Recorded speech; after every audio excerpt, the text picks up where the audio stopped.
اللہ کافروں کی مثال دیتا ہے اس بات میں کہ انہیں ان کے کفر اور مومنین کی عداوت پر عذاب کیا جائے گا، اور اس کفر و عداوت کے ہوتے ہوئے ان کا نسب اور مومنین اور مقربین کے ساتھ ان کی قرابت اور رشتہ داری انہیں کچھ نفع نہ دے گی۔ یعنی یہاں مثال یہ بیان کی جا رہی ہے کہ جو کافر ہیں یہ مومنوں سے دشمنی رکھتے ہیں، اپنے دل میں کفر رکھتے ہیں، اس وجہ سے انہیں عذاب دیا جائے گا۔ ان کافروں کا نسب، ان کی رشتہ داریاں جو مومنوں سے ہیں، اللہ کے نیک بندوں سے ہیں، اس رشتہ داری سے انہیں کوئی فائدہ حاصل نہ ہوگا۔ ضرب اللہ مثلا للذین کفروا امرأۃ نوح وامرأۃ لوط، اللہ کافروں کی مثال دیتا ہے نوح کی عورت اور لوط کی عورت۔ کانتا تحت عبدین من عبادنا صالحین، وہ ہمارے بندوں میں دو مقرب بندوں کے نکاح میں تھیں۔ فخانتاہما، پھر انہوں نے ان سے دغا کی، دین میں دغا کی کہ کفر اختیار کیا۔ حضرت نوح علیہ السلام کی بیوی واہلہ اپنی قوم سے حضرت نوح علیہ السلام کی نسبت کہتی تھی کہ وہ مجنون ہے، نعوذ باللہ من ذالک۔ اور حضرت لوط علیہ السلام کی بیوی واعلہ اپنا نفاق چھپاتی تھی، اور جو مہمان آپ کے یہاں آتے تھے آگ جلا کر اپنی قوم کو ان کے آنے سے خبردار کرتی تھی۔ قوم گندے کام میں ملوث تھی، وہ مہمانوں کے ساتھ بدسلوکی کرتے تھے، تو اس کے اطلاع دینے سے قوم آ جاتی اور حضرت لوط علیہ السلام کو بہت پریشانی ہوتی۔ فلم یغنیا عنہما من اللہ شیئا، تو وہ اللہ کے سامنے انہیں کچھ کام نہ آئے۔ یعنی جس کا خاتمہ کفر پر ہوا، اللہ کے نیک بندے کل بروز قیامت ان سے بیزار ہوں گے، اور وہ اللہ رب العالمین کی بارگاہ میں کافروں کی سفارش نہیں کریں گے۔ وَقِيلَ ادْخُلَا النَّارَ مَعَ الدَّاخِلِينَ، اور فرما دیا گیا کہ تم دونوں عورتیں جہنم میں جاؤ جانے والوں کے ساتھ۔ ان سے وقت موت یا روز قیامت، اور تعبیر صیغہ ماضی سے بلحاظ تحقق وقوع کے ہے۔ یعنی یہ جو فرمایا گیا کہ ان دونوں عورتوں سے، حضرت نوح علیہ السلام کی بیوی حضرت لوط علیہ السلام کی بیوی سے فرمایا گیا، تو اس سے مراد یہ ہے کہ موت کے وقت فرمایا گیا، یا مراد یہ ہے کہ قیامت کے دن فرمایا جائے گا۔ لیکن پھر وہی سوال کہ یہ تو ماضی کا صیغہ ہے، تو فرمایا کہ ماضی کا صیغہ جب مستقبل کے لیے آئے تو یہ سننے والے کو یہ یقین دے رہا ہے کہ یہ واقعہ ضرور ہوگا۔ وَقِيلَ ادْخُلَا النَّارَ مَعَ الدَّاخِلِينَ، یعنی کل بروز قیامت ان دونوں سے فرمایا جائے گا کہ تم دونوں عورتیں جہنم میں جاؤ جانے والوں کے ساتھ۔ وَضَرَبَ اللَّهُ مَثَلًا لِلَّذِينَ آمَنُوا امْرَأَتَ فِرْعَوْنَ، اور اللہ مسلمانوں کی مثال بیان فرماتا ہے فرعون کی بیوی۔ یعنی مسلمانوں کی مثال یہ بیان فرماتا ہے کہ انہیں دوسرے کے گناہ نقصان نہیں دیتے۔ مسلمانوں کا کام یہ ہے کہ دوسروں کو ہدایت کی نصیحت کریں، ہدایت کی طرف لانے کی کوشش کریں۔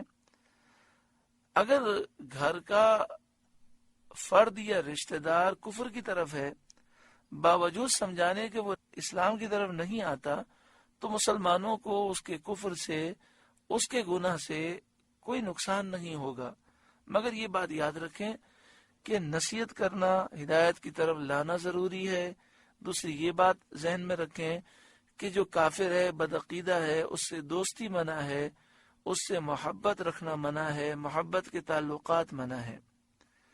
فرعون کی بیوی جن کا نام آسیہ بنت مزاحم ہے، جب حضرت موسیٰ علیہ السلام نے جادوگروں کو مغلوب کیا، جادوگر سجدے میں پڑ گئے اور ایمان لائے، تو یہ حضرت آسیہ آپ پر ایمان لے آئیں۔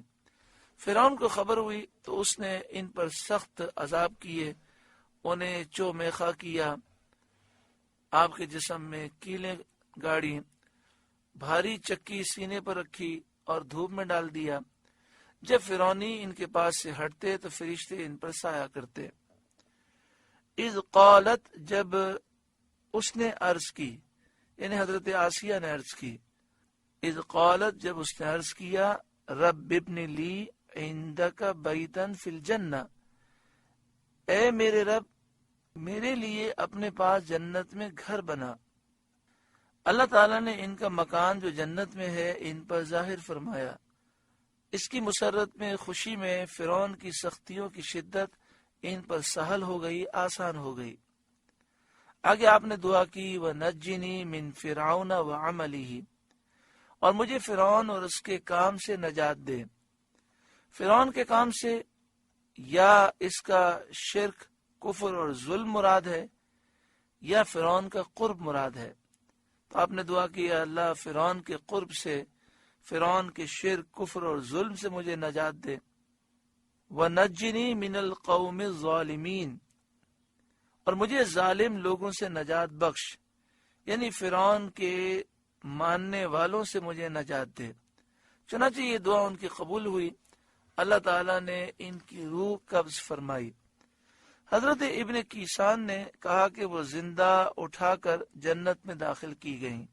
وَمَرْيَمَ ابْنَتَ عمران التی احسنت فرجہا، وہ مریم اور مریم ابنت عمران جو عمران کی بیٹی ہیں، التی احسنت فرجہا جس نے اپنی پارسائی کی حفاظت کی، فنفخنا فیہ من روحنا تو ہم نے اس میں اپنی طرف کی روح پھونکی، وصدقت بکلمات ربہا اور اس نے اپنے رب کی باتوں کی تصدیق کی، وکتبہ اور اس کی کتابوں کی تصدیق کی۔